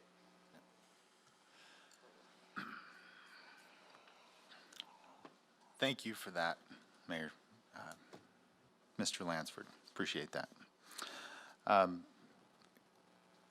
Commissioners, I don't think that there's more that we could discuss or learn or you know, about this, and until some point in the future. What are your Mayor, feelings? if I could make Yes, a Mayor comment. Pro Tem. Excuse me. I think it's been said that, you know, this is a new project and really never been done before, and I think there's a lot of questions. I think there's a lot of confusion to this, and a lot of questions in everybody's mind as to, you know, how this is going to work out.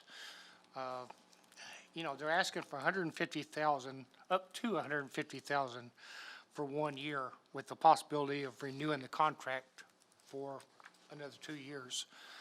Not saying we have to renew, but asking us to renew next year. You know, and I understand the importance of securing water for Cannon and for the citizens of our community. And so I'm going to vote yes on this for the first year and see where this goes. And you know, like Mr. Lansford said, you know, they have to make reports back to the city commission on the process and where it's going and how it's coming along. And you know, I'm willing to give it a try and see kind of what happens for the first year and go from there. Mayor, Yes, Commissioner Casals. so after the first year, do we have a choice? I mean, do we vote again, or do we make a commitment up front? No, that's a good question. It would be year to year. We would.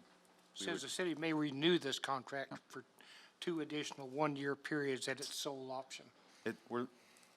It's a 3-year agreement, but it's 1 year renewable, and we could choose to not renew.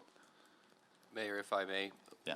I failed to mention that one provision that I did add, that's again common to almost all of our contracts for services, is we actually have a unilateral termination provision where we can terminate the contract with or without cause even before the 1 year is up. So that is in there. That can be removed or changed. Again, I happened to just add a few things that is common to our other contracts, and that was one of them I didn't mention. I appreciate you mentioning that, Mr. Morris. So we can unilaterally terminate. We revisit it after a year.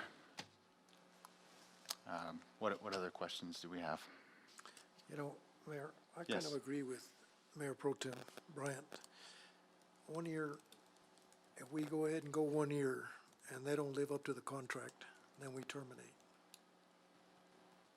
Okay, thank you for that, Commissioner Madrid.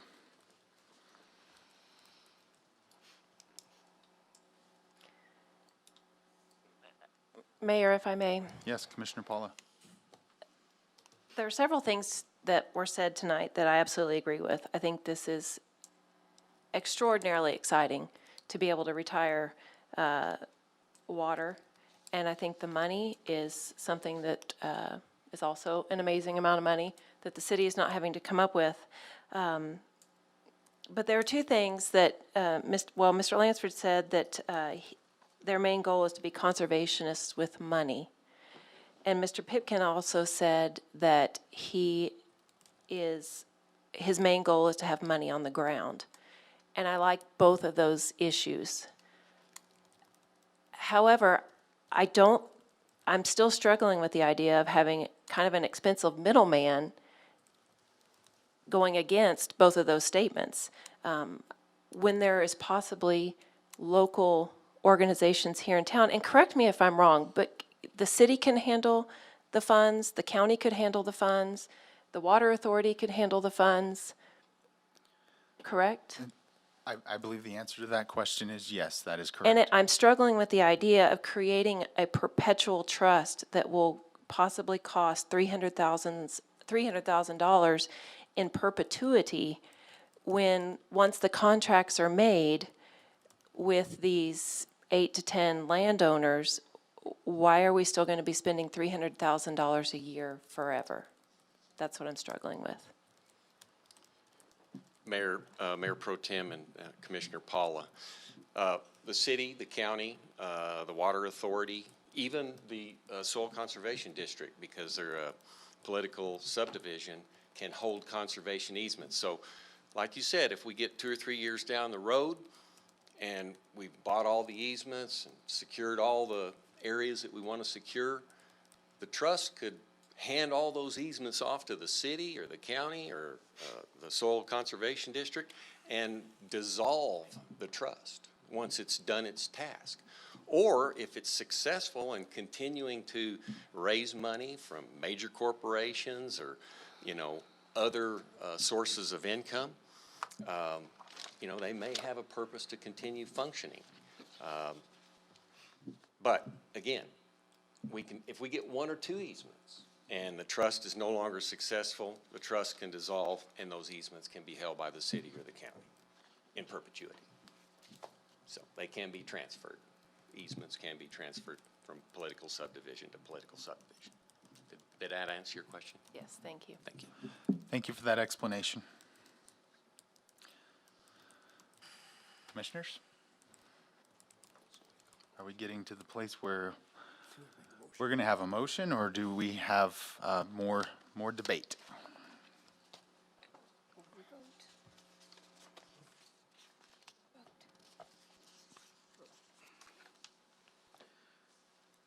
I do have a question. Could the city do everything, come up with the $300,000 and just be the entity in control of this? Thank you. Is that for? Thank you, Mayor Pro Tem, and Commissioners.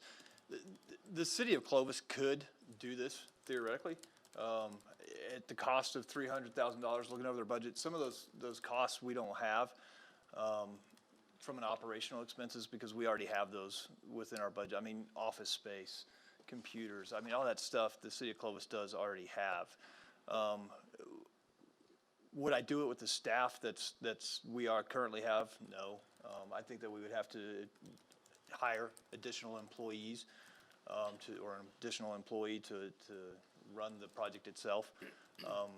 I'm not 100% familiar with the RCPP funds and what it's going to take to administer those. But legally, yes, the city of Clovis could do this. Would it cost us $300,000? I wouldn't think so, because as part of that budget is funds to go out and do fundraising. Obviously, we won't need to go out and do the fundraising. So is it something that the county would be willing to partner with a shared employee? I'm not sure.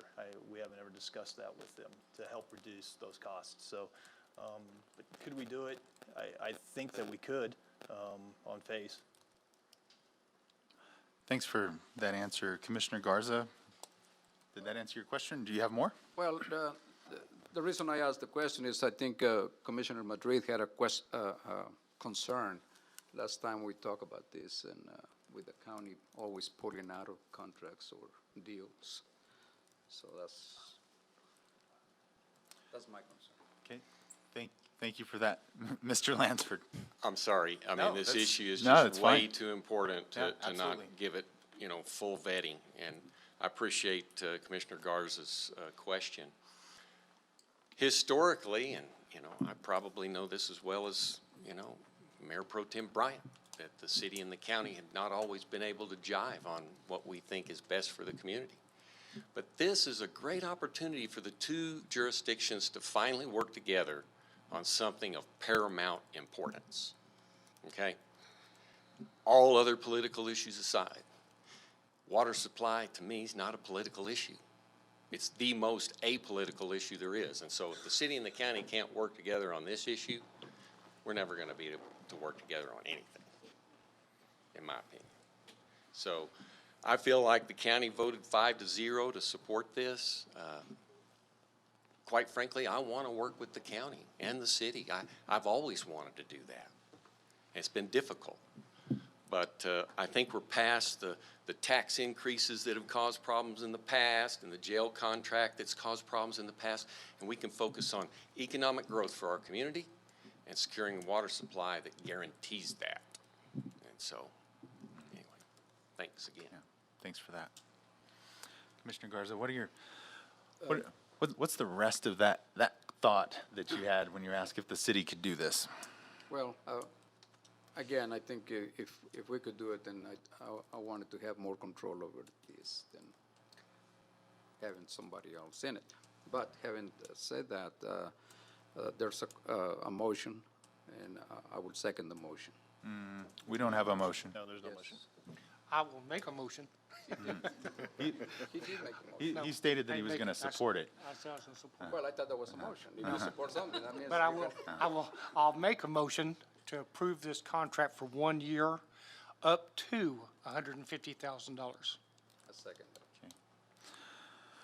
Okay, before we vote on that, could we have you amend your motion to include the expanding of the allowable uses of the money, like I talked about at the beginning of all of this? Currently, the wording in the contract limits it to Central Curry could contract with one employee, and then later a second one if they provide evidence of need. We would just like to expand that language to say that they can also use it for professional services, for example, accounting firm and that kind of thing. And, Yes, I'll amend my motion to include that. okay. I'll second. All right, we have a motion for approval from Mayor Pro Tem Bryant and a second from Commissioner Garza. If there's not more debate, commissioners, please vote.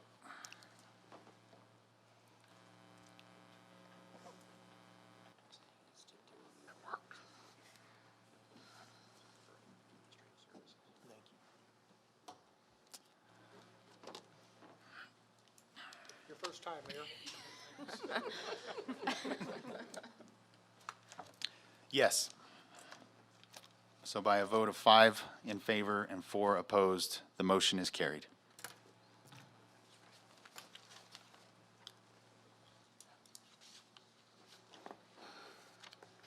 Thank you very much. And I promise I'm not going to disappoint. I'm going to work on this as hard as I can. I think the other 6 board members will as well. And we're going to give it our best. And Mayor, for a point of order, and just for a question and clarification, you mentioned earlier that they'd already scheduled the first meeting for the land trust, and I'm assuming is that since we're going to have a board member on that, we'd probably need to elect who that board member is. So can I have the date of that so we can get it on the agenda? Yeah, let me look at that.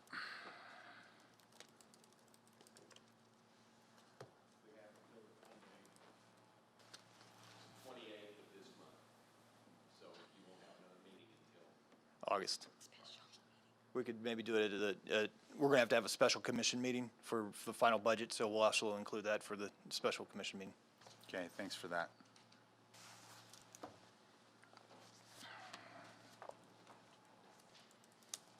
Commissioners, we'll move on to reports of boards, officers, and committees.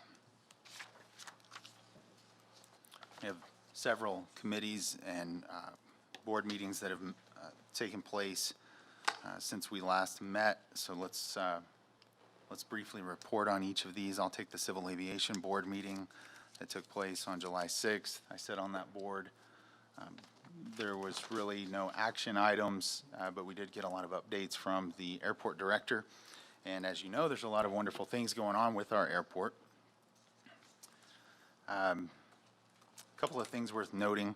The self-service station is expected to be in place and operating August 13th. That's a big deal, as fuel sales have really increased. They're expected to increase even more so with the self-service being available. Also wanted to mention the defense travel system issue. The Cannon Air Force personnel, when they're scheduling travel, CVN is still not showing up in their system. We thought TSA was going to fix that. There's evidently a couple more steps, but just know that all sides of that are working on that and trying to get those things connected. Fencing and signage projects are underway. Kind of an exciting event out at the airport on September 18th is going to be an event called Wings and Wheels. And so it's kind of like a plane show, car show, fun day at the airport. Watch for more information on that. Would someone like, well, I don't think we need a report on the Planning and Zoning Commission meeting that took place on the 7th. That was the, I believe, the joint session. Do I have that right? Yes. Okay.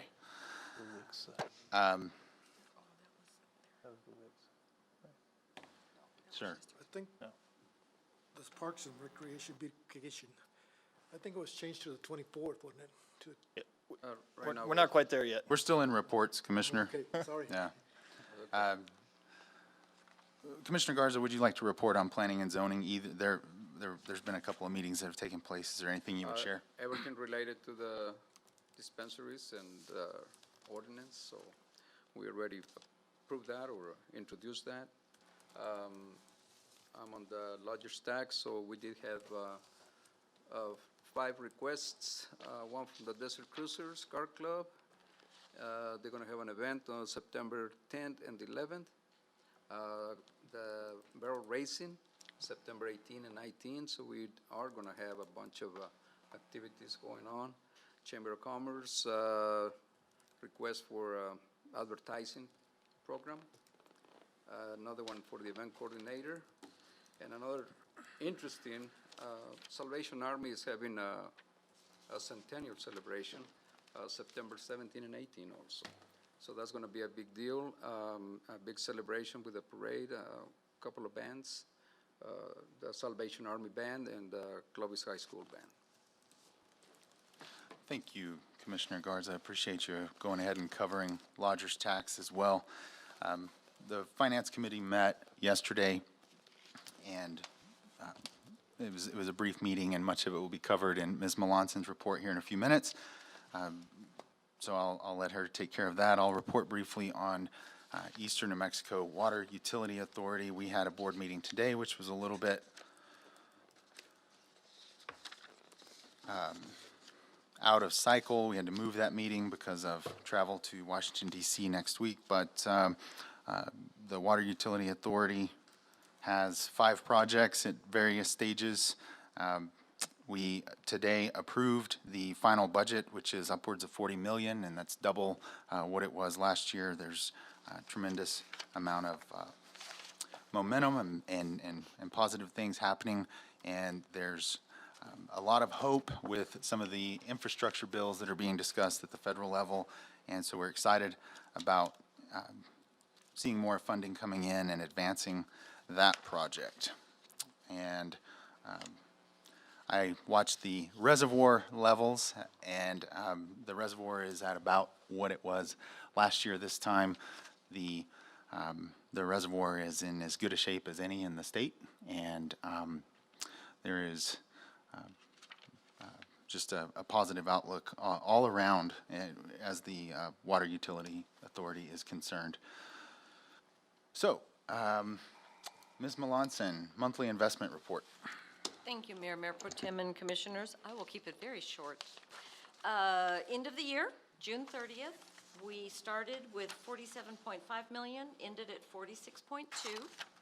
Quick overview, General Fund, Fund 1, ending cash, 5.9 million. Solid Waste Fund 2, 2 million. Our Wastewater Fund 10, 3.7 million. Our Economic Development Fund 64, 3.4 million. Our Water 1/4% Gross Receipts Fund 66, 5.3 million. Our Streets Fund 75, a little over $1 million. And our Drainage Fund 88, 1.1 million. Our cash in bank is right at 23 million. State pool steady at 23 million as well. Our month interest, a little over $3,000 with a 12-month interest of almost $83,000.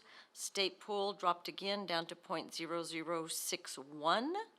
And we continue to work with our banks on our investment ordinance. Hope to have that in the near future, trying to reserve as much as we can. Our gross receipts is low for this month. The change at TRD in their system caused a shortage of about 10 days, which in looking at last month or this time last year, between 400 to 500 fewer businesses that reported during those last 10 days. So we will see a significant increase next month when we have a full month plus the late reporters. So we were down about 8.4%. But comparing it to 2 years ago, which was in the middle of the pandemic, we are actually up about 7%. So looking positive on our gross receipts. I'm happy to answer any questions. Thank you for that, Ms. Melanson. Do we have questions? Great job on the report. There are no questions. Thank you for that, Ms. Melanson. Future agenda items. Thank you, Mayor. We'll have a resolution in front of you regarding the ballot question for the changes to LEDA.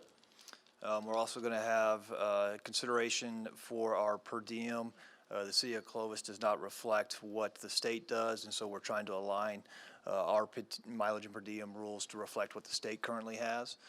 The Rails has a liquor license that'll be coming before you. Main Street will be providing us with an update, as well as looking at some library board vacancies to fill. Thank you, Mayor. Thank you for that. Commissioners, do you have any future agenda items to mention this evening? Mayor, I don't have an agenda, but I just wanted to ask, do we have a mosquito sprayer yet? I have had a lot of complaints, especially at the softball and baseball fields. Yes, ma'am. We just got one hired, and so it took us a while trying to find somebody with the application licenses.